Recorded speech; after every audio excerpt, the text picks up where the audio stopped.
మండ మా తాతలు ముత్తాతలు సంపాదించింది ఇది. ఓకే, అయితే ఇప్పుడు ఇంత మంచిగా అలికిరు కదా ఇదంతా, సో ఇదంతా మీరు మీ కోడళ్ళు చేస్తారా? మా కోడలు చెప్తుంది, మా కోడలు చెప్తుంది. ఇన్ని రోజులు మేము చేయలేదా అయితే అప్పుడు మా ఏరాన్లో ముగ్గురం. ఓకే, ఈ కుటుంబంలో మన కుటుంబంలో పుట్టిందే ఈ తల్లి.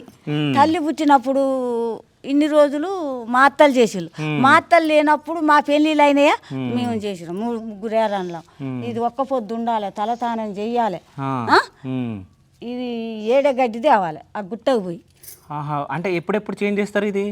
ఇది గుడి మండ మెలుగుతారంటే ఈడ పండుగ చేస్తాం కదా బిడ్డ. మండ మెలుగుతుంది కదా ఇప్పుడు ఆడ?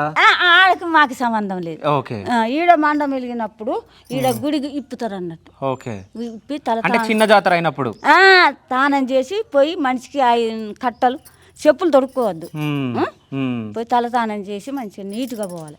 పోయి ఇంత గడ్డి మనిషికి ఇంత కోసుకొచ్చి ఇక మొగయ్యలు గుడి ఇప్పుతారు. ఎంతమంది వంశస్థులు మా కుటుంబం వీళ్ళందరూ చేస్తారు. ఓకే, మొత్తం కొంచెం కొంచెం తీసుకొచ్చి మొత్తం అది చేస్తారు. అయితే ఇప్పుడు మీ అమ్మగారు వాళ్ళది ఇక్కడ ఊరు పెళ్లి కాకముందు? మాది వీరెల్లి కాటాపురం.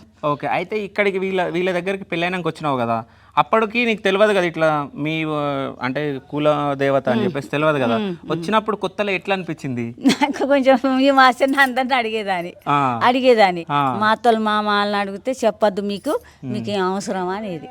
ఓకే, గడ్డి కానీ ఏది కానీ తానం చేయాలి బిడ్డ, చెప్పులు తొడుక్కొని పోయి తేవద్దు. అదొక నీతి. నువ్వెంత నీతిగా ఉంటావు అంత మంచి నీ అరికాలకు ముళ్ళేనట.